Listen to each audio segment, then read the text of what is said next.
Muito bem-vindo, deputado. Tudo bem? Tudo bem, um prazer, viu, Drick, estar com vocês, Rovai. Prazer estar aí novamente com a Fórum. Salve, salve, Rogério. Como que você está de saúde, antes de mais nada, meu amigo?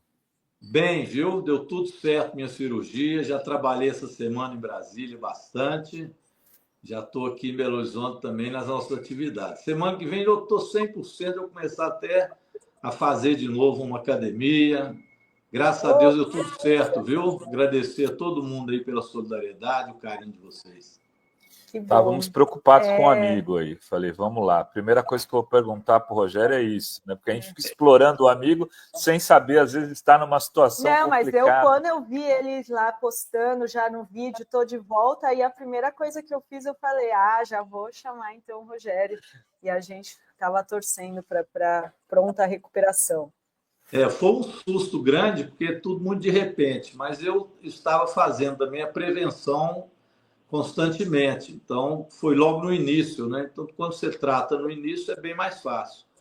Então, fiz o tratamento, não tem em local nenhum outra preocupação de irradiar. Então, ele já fez a análise, né? E, aonde então, que era? Estou curado, é na próstata.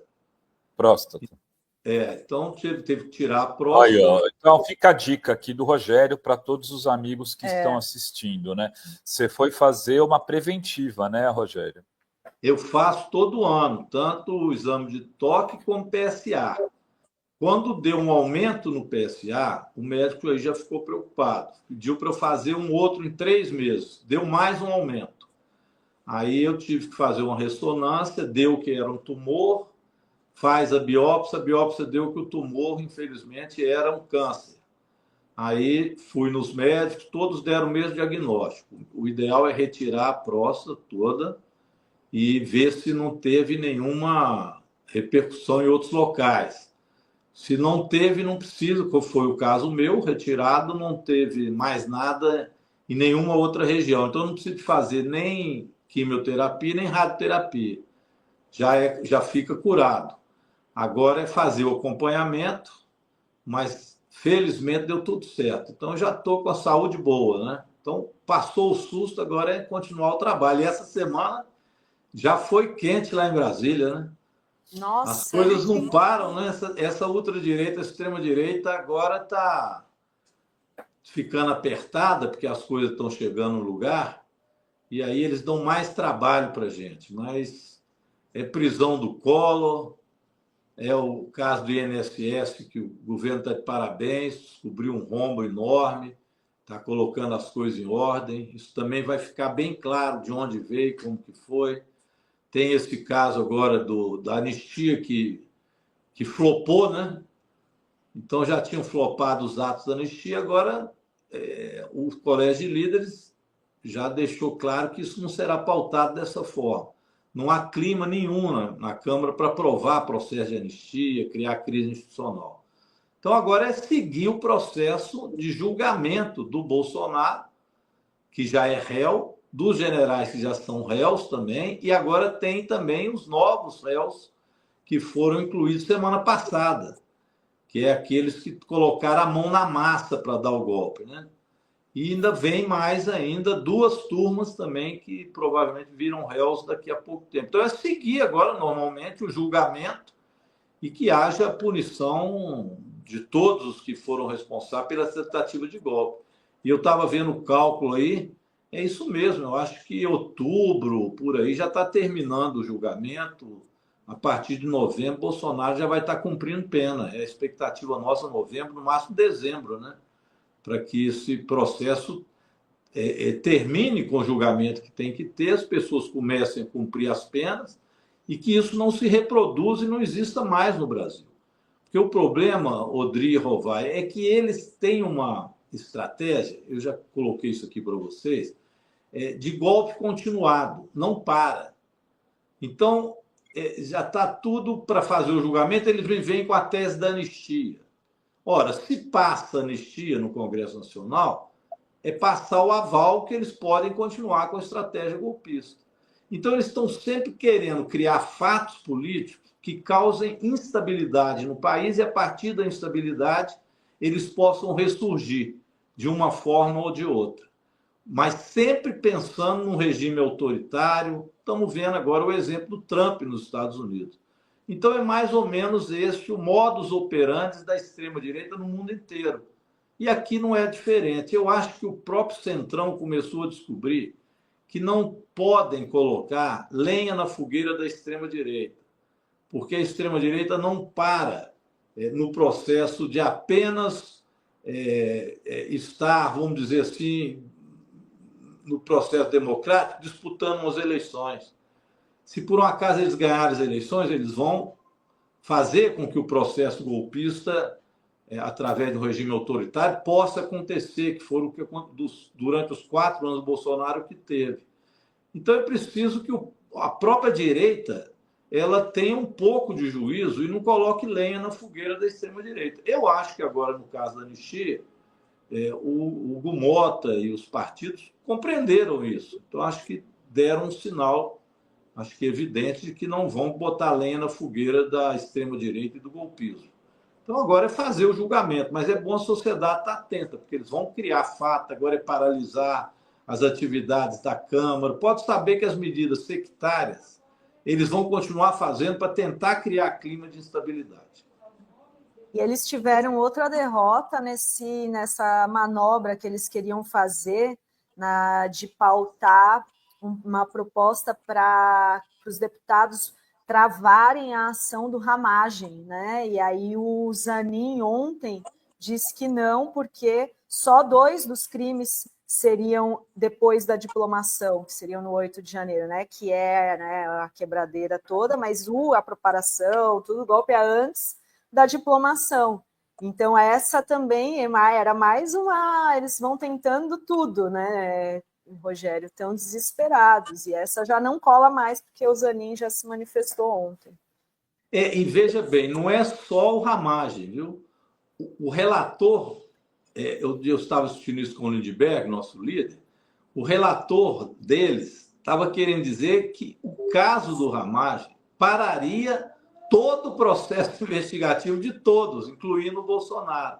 Então, a partir do caso Ramagem, eles queriam dar o que constitucionalmente não vale nada, mas dar repercussão geral para paralisar toda a investigação e todo o processo. Essa era outra artimanha deles, mas é sempre no sentido de gerar o caos. Eles sabem que isso o Supremo não vai permitir. Então, eles jogam o povo contra o Supremo. E, com isso, fazem a crise de instabilidade democrática. E agora é um pouco isso. Eles vão tentar dizer que o Supremo agora, através do Zanin... O Zanin foi apenas, como ele era o presidente, quem remeteu o ato, mas foi 5-0 esse entendimento. Mas eles vão querer dizer que é uma interferência do Supremo e do Zanin dentro do parlamento e colocar uma crise com Hugo Mota para, nessa crise, né, gerar instabilidade política. É a mesma coisa. Enquanto isso, eles lá na Câmara Federal é uma gritaria danada, projetos importantes que eles não querem deixar andar. Nós estamos precisando de andar lá rápido agora. O presidente precisa instalar logo a comissão especial do imposto de renda, da isenção até R$5.000. O presidente Lula entregou a PEC da segurança pública, que também é muito importante estar caminhando lá. Ela vai dar uma segurança pública maior, com uma característica de defesa, né? Com uma compreensão mais ampla do que apenas a repressão aos pobres e favelados, mas um conceito de segurança mais amplo que nós estamos trabalhando com ele, e é importante. Isso dá mais valor, por exemplo, às guardas municipais, que vão estar valorizadas, a própria Polícia Federal. Então, você faz um esquema de segurança mais amplo e com mais controle social. Então, é também uma PEC importante. Nós temos também ainda que debater a jornada 6x1, que é também um outro tema importante para valorizar os trabalhadores, a jornada estressante, que hoje, com a ascensão da internet, das redes sociais, é um outro quadro do mundo do trabalho, que nós precisamos valorizar quem trabalha, diminuir a jornada, aumentar o número de emprego. Tem muita coisa boa para ser discutida no Congresso Nacional. E eles com a tese da anistia para gerar crise institucional e para a crise institucional vir um golpe. Está manjada a extrema-direita. Espero que eles tenham uma grande derrota agora e depois uma derrota nas urnas. Acompanhada agora da prisão de Collor de Mello, quem diria, né? Impunidade atrás de impunidade durante tanto tempo. Finalmente estamos vendo agora o Collor também. Então, o Collor, é o fim da anistia. É o Brazão também, que perdeu finalmente é verdade. o seu mandato, mesmo que tenha sido por vias que não são as melhores. O ideal era ter votado a cassação dele como, né, o mandante do assassinato de Marielle, mas está cassado também. Então, eu acho que a extrema-direita sofreu grandes baques essa semana e tomara que a gente retome o processo democrático com uma derrota muito grande dessa extrema-direita antidemocrática no Brasil. Não vai, tem... Não, queria que o Rogério fizesse uma análise aí dessa questão do INSS, porque aqui a gente tem feito uma apuração, sabe, Rogério? E eu estou preocupado. Eu quero te dizer aqui que eu estou preocupado, porque eles misturaram, e aí eles, PF e AGU, o que me deixa... Eu, como vivi a Lava Jato, como sei o que ela oferta, né, e você também, evidentemente, gato escaldado tem medo de água fria. E eles misturaram a CONTAG e o Sindinap com uma série de associações que foram montadas depois do decreto do Temer. Sindinap é uma entidade que tem 25 anos, vice-presidente, por acaso, tem um sobrenome Silva, é o Frei Chico, né? Irmão do Lula. O presidente é uma pessoa de trajetória ilibada do movimento sindical, que é o Milton Cavallo, estão querendo transformá-lo num bandido. E esse sindicato tem 25 anos de atuação e, segundo o presidente do sindicato, numa entrevista dada aqui, inclusive, fez a denúncia tanto no Ministério do Trabalho como no Conselho da Previdência, Rogério, dizendo que, olha, estavam fazendo esse tipo de coisa, que precisaria ser investigado. De repente, investigaram e colocaram eles na investigação e não tem o mandado, nada. Eles não foram citados, nem nenhum diretor do Sindinap, nem nenhum diretor da CONTAG. E não teve mandado de busca e apreensão nem na CONTAG, nem no Sindinap, mas estão lá, junto com essas associações. Queria te falar o seguinte, Rogério, não é hora porque assim, parece que estão ignorando que tem um irmão do Lula envolvido nisso, né? Que tem e que de repente apareceu do nada nessa história. E apareceu como? Quem botou o jabuti em cima da árvore? Quem botou o Sindinap nessa investigação? Bem, é uma preocupação. Vamos ficar vivo com isso, porque agora as coisas começam também a esclarecer. Porque vem o escândalo e todo mundo se assusta e começam a fazer as apurações. Mas eu, pelo que tenho acompanhado também pela imprensa e tenho visto da Controladoria Geral da União e do ministro Lewandowski, que está acompanhando de perto, nos dá tranquilidade para que isso não se transforme numa caça às bruxas políticas, que foi o caso da Lava Jato, que só servia para isso. A Lava Jato era uma operação da extrema-direita que tinha apenas objetivos políticos de colocar a esquerda em apuros e, com isso, crescer a extrema-direita. E quem serviu para fazer isso são senadores e deputados hoje, né, da extrema-direita, como o Moro e o Dallagnol. O Dallagnol já caçado e o Moro em apuros. Então, isso era a Lava Jato. Bem, agora hoje tem a Controladoria Geral da União, a Polícia Federal, fazendo uma apuração cuidadosa com o Ministério da Justiça, inclusive acompanhando, que é o ministro Lewandowski, libado, e a gente sabe que ele também é gato escaldado, né? Então tem medo de água fria também. Mas veja bem, desconto já existia desde 1991. Então o problema não é existir o desconto, essa é a primeira questão. Quando foi em 2019, é que começaram a aparecer essas entidades que foram cadastradas pelo governo Bolsonaro. E depois, lá na Câmara Federal, na Câmara de Deputados e Deputadas, houve uma facilitação, haviam critérios mais rigorosos para que esses descontos pudessem ser feitos por associações. Isso foi facilitado por dentro do Congresso. Nós vamos ter que levantar, inclusive, as responsabilidades dessa facilitação de entidades que começaram a aparecer novas lá. Essas entidades é que estão sendo fiscalizadas. Então, 11 delas se viu muito problema. Isso vai chegar no dinheiro também que foi para essas entidades e quem se enriqueceu com isso, basta seguir o dinheiro. Então, nós vamos ter surpresas aí e que vai atingir, com certeza, a extrema-direita. Essas entidades são entidades que não têm finalidade sindical e foram feitas para fazer este mal feito e essa corrupção que está sendo feita lá. Então, eu acho que vai ser possível separar o joio do trigo, mas eu concordo com você. Como o gato escaldado tem medo de água fria, vamos ficar de olho para não deixar misturar o joio com o trigo. Então, tem descontos que são feitos por entidades, que são descontos em que o aposentado ele tem que concordar com aquilo, e tem estas que fizeram esse desconto sem que o aposentado saiba e que foram aumentando os valores e a fiscalização não era feita.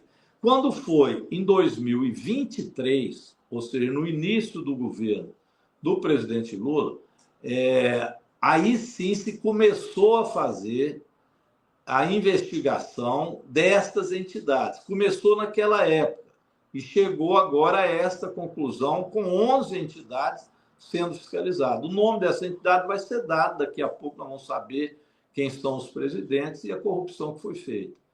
Então, eu acho que é importante fazer essa limpeza, tem que se chegar em quem são os responsáveis e ter o cuidado para não misturar as coisas, né, daquilo que tinha um trabalho honesto no interior das entidades, que geralmente são entidades sindicais. Porque toda a cobertura da mídia, né, Rogério, está sendo feita em cima da entidade onde o Frei Chico é o vice-presidente. Como se ela fosse, sendo que ela é uma das entidades que não teve mandado de busca e apreensão. Exatamente. Essa não está sendo investigada. Eles investigaram 3 entidades, 2 sem problema e 11 com problema. Mas vai chegar essas 11, agora mesmo, com o nome e tudo. Então, mesmo que a mídia queira, há um controle que é também feito, a investigação que é feita, Controladoria Geral da União, ou seja, o próprio governo ordenou que fizesse a apuração e a própria Polícia Federal. Então, eu acho que isso vai ficar mais claro daqui uns dias. E é importante, né? Porque é realmente um absurdo o que fizeram com os aposentados e vai se chegar, com certeza, a responsabilidade aí do governo Bolsonaro na trajetória disso. Aliás, foi em 2019, diz que em 2017, no Temer, já tinha indícios disso, já tinha aberto a porteira. Em 2019, o Bolsonaro escancarou. E a apuração começou em 2023 no nosso governo. Acho que isso vai ficar claro, viu, vai? Está começando a clarear já para as pessoas o que é. E o ministro Lewandowski é muito sério no processo, vai fazer a apuração que for devida. Ô, Rovai, posso dar uma notícia boa aqui? A gente que está aqui, sexta-feira. Tem que ter. Sexta-feira, olha, a semana que vem, dia 29, fazer um convite para fora cobrir lá na Câmara. Vamos fazer um debate sobre o tarifaço do Trump, viu? Está indo lá o Ministério de Relações Exteriores, o Ministério da Indústria e Comércio, o Ministério da Fazenda, para dar um quadro geral de como é que está esse tarifaço, a repercussão no Brasil. Estou chamando os setores empresariais que agora estão sentindo o que é o governo Trump e que Bolsonaro tanto aplaudiu e que está dando problema. O setor do aço, estou chamando lá o aço, o agronegócio, o setor da indústria. Então, vai ser um bom debate. E no dia 14, aí sim é uma notícia boa que eu quero que vocês acompanhem, o ministro Haddad já vai lá na Câmara, lá na minha comissão. Eu estou presidindo agora a Comissão de Finanças e Tributação. Estou chique lá, viu? Você está chique. Vamos dizer, a segunda comissão mais importante da Câmara, é a Constituição e Justiça e a Finanças e Tributação, onde passam todos os projetos que têm despesa orçamentária e algum tipo de despesa. E nós vamos escutar o ministro no dia 14, o ministro Haddad, que ele vai lá falar sobre a isenção do imposto de renda até a faixa de R$ 5.000. Nós estamos querendo, a partir desse dia 14, já ser, vamos dizer assim, o deslanchar do projeto lá na Câmara. E a partir daí, já ter a comissão especial. Estou convidando o Rubens Júnior, que vai ser o presidente da comissão especial, e o Arthur Lira, que vai ser o relator, para estar lá também, escutar o ministro, pegar os dados todos do que é a repercussão desse projeto. Então, é uma notícia para a gente colocar em andamento isso. E já estou apresentando um requerimento para discutir lá também a repercussão do fim da jornada 6x1. Então, vamos colocar aquela comissão para fazer grandes debates, né? E colocar grandes projetos para andar lá na Câmara. Muito bom, e a gente vai acompanhar todos aqui, dia 14, então, o Haddad lá. E a discussão da isenção do imposto de renda vai passar também pela Comissão de Finanças? Vai para a comissão especial porque é regime de urgência, então é colocado a comissão especial. Mas o debate, sim. E eu, como presidente da CFT, vou acompanhar também, o Rubens Júnior já me fez o convite para acompanhar a comissão especial pela finança e tributação, porque tem vários projetos destes também que a gente quer que sejam incorporados. Muito bem. Legal, Rogério. Muito obrigada, muito bom que você está bem, de volta, e a gente vai continuar acompanhando. E eu vou te chamando para voltar aqui, pelo menos uma vez por mês, aqui para trazer as novidades. Obrigada, viu, Rogério? Valeu, Rogério. Bom fim de semana. Obrigado a vocês. O Collor já está preso, né? Já, então, a gente estava até noticiando. Falou bastante aqui, disso aqui. O Gilmar pediu vistas e pediu para o processo ir para o plenário, né? De um sair do virtual e ir para o plenário físico. Mas, pelo que a gente apurou aqui, mesmo assim ele continuará preso. E já está 4-0. Você deve lembrar claramente de como foi o impeachment. A gente estava trazendo recordações da época aqui. Lembro de tudo, como se fosse hoje.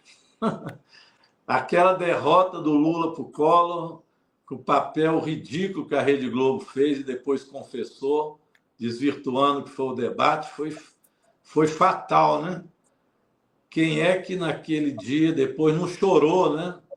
A artimanha feita pela Globo para derrotar o Lula, e foi lamentável, né, ter eleito o Collor naquela época. Depois veio confisco de dinheiro, que ele falava que o Lula ia fazer. O Collor era uma espécie de Bolsonaro agora, né? Por isso que o Bolsonaro está lá no hospital tremendo, que piorou a saúde dele, é engraçado. Quando a coisa fica mais feia, piora. Depois ele vai lá satisfeito fazer live. Esse Bolsonaro é uma farsa mesmo, né? Deve estar apertado com a prisão do Collor. Os dois vão estar juntos, abraçadinhos lá cumprindo pena. Pelo menos isso, para o Brasil poder melhorar. Um abraço, pessoal. Um abraço. Rogério. Até a próxima. Tchau.